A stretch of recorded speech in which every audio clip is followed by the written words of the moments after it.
Secular Buddhism, philosophy or religion. Among so many religions that promise answers, there is one philosophy that stands out for taking a different path. Buddhism, a non-religion with principles that lead us to rethink everything we know about faith and the sacred, offers a liberating view. Imagine a practice that doesn't depend on fixed dogmas or divine figures, but on something within ourselves, awareness. For many, it's challenging to associate Buddhism with a traditional religion because it encourages us to explore, question, and even doubt. But is it possible to find peace without believing in a God? Can there be spirituality without dogmas? This approach, placing the individuals their own guide on their journey, challenges deep ideas and sparks curiosity. Here, it's not about a promised heaven, but about clarity that arises in life itself. This middle way Buddha proposed invites you to look within and find the sacred in the simple act of living consciously. Want to find out how? Let's explore this philosophy without detours, shedding light on what truly matters for a full, unbound life. Buddhism's unique path. Imagine a philosophy that, instead of pointing to the heavens or placing faith in a sacred dogma, invites you to look inward and take responsibility for your own life. That's Buddhism, a non-religion that, ironically, is often classified as a religion, yet it defies traditional religious norms. For Buddha, the essence of the practice isn't about worshipping gods or seeking refuge outside oneself. It's about developing a deep awareness within. No saints or miracles are needed here. Faith is about trusting in your own ability to transform and grow. The simplicity of the Buddhist path is almost puzzling. Instead of creating a rigid system of beliefs around the sacred, Buddha invites us to understand that searching for eternal answers outside ourselves can often be a distraction. Awareness, to him, is a form of freedom. This isn't something that comes from altars or rituals, but from daily observations, maybe in how we react to traffic, the conversations we have, or even the thoughts we let slip by before sleep. The practice begins within, and the process of self-awareness becomes the true sacred of the journey. Imagine, then, living this conscious life as an adventure, not one of external challenges, but of inner exploration. The Buddhist philosophy leads us to view daily life as a field of experiences that reveal our nature, showing us that the path doesn't rely on grand beliefs. For many, this approach brings a sense of peace, as Buddha doesn't impose an external ideal to reach, but it suggests we find our own balance. This non-religion opens up as a tool for anyone wanting to understand what it means to live with freedom, almost inviting them to get closer to something beyond comprehension. Buddha on God and Consolation. Buddha saw the belief in God as something born out of human insecurities and vulnerabilities, a need for comfort in life's uncertainties. Not that he rejected the sacred or discredited the strength that faith can offer. He simply didn't place this concept at the center of his philosophy.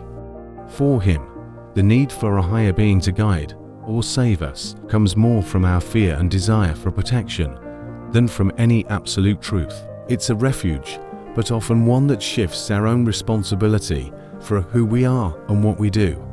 If you think about it, faith in something greater can be a comfort during life's storms. After all, who hasn't felt small and wished for a higher force to intervene? However, Buddha's teaching challenges us to look beyond this comfort and realize that the power to change our reality lies within us. He invites us to rise above this need for invisible support and to build an unwavering faith in our own capabilities. In this view, the search for God transforms into a search for self-confidence and autonomy. For those who still lean on the idea of God as consolation, Buddha offers an interesting proposal. What if the divine you're searching for, right within the awareness of every action you take? Instead of relying on an external force, each person could find peace by developing their own awareness as a daily exercise in becoming more whole. This kind of consolation doesn't discard the sacred, but places it within the experience of being human. Desire and dissatisfaction to Buddha Desire is like a fire that never goes out. The more we feed this flame, the more it burns, and we're never truly satisfied.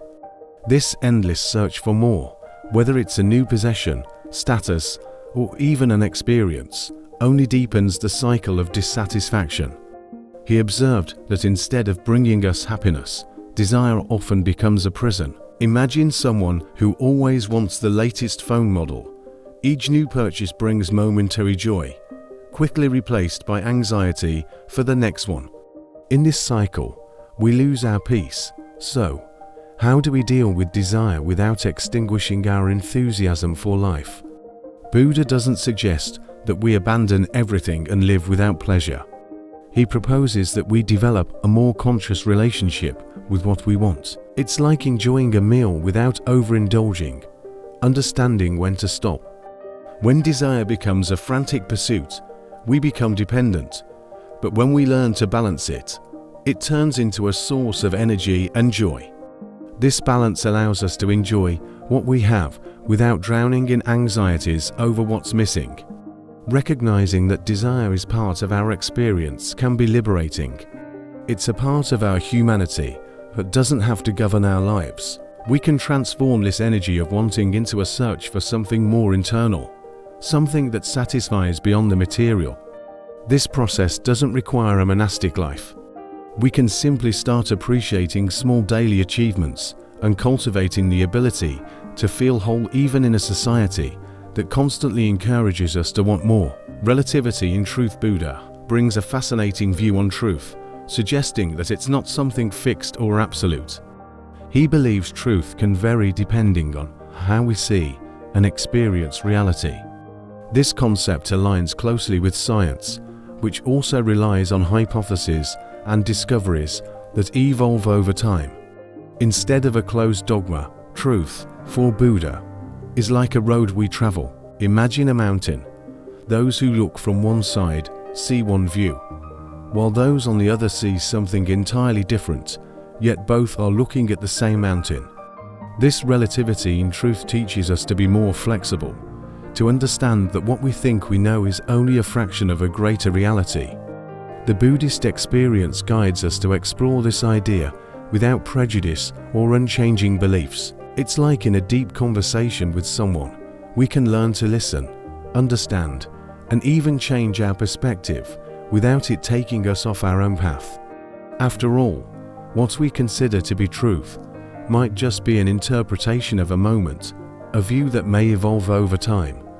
With this openness, Buddha encourages us to explore, investigate, and discover on our own. Instead of following a set of rigid rules, he suggests we live life as a constant inquiry, where each experience contributes to a broader and more personal understanding of what's true. This practice of exploring the relative in a way to approach full awareness, because by accepting diverse perspectives, we learn to look at the world and ourselves with more understanding and less judgment. Selfless living Buddha teaches that living selflessly, without the constant pursuit of ego-driven desires, is the path to true peace. This kind of life, however, isn't a renunciation of pleasure or well-being, but a redirection of energy. Instead of living for praise, achievements, or approval from others, he encourages us to focus on selfless actions that bring peace to the mind and lighten the heart. A simple example is helping someone without expecting anything in return. This kind of gesture has a genuine impact on both the other person and ourselves. The ego, according to Buddha, traps us in a limited image of ourselves, making us constantly seek something to feed it. He suggests that by letting go of this need, we come closer to a fuller, truer life. Imagine a journey where you no longer worry about what others think and instead value what truly matters to you. In this practice, the sacred emerges, not as something to achieve, but as a state of peace born from accepting who you are without external demands or pressures. This philosophy of ego-free living invites us to make more conscious choices that aren't dictated by what others will think.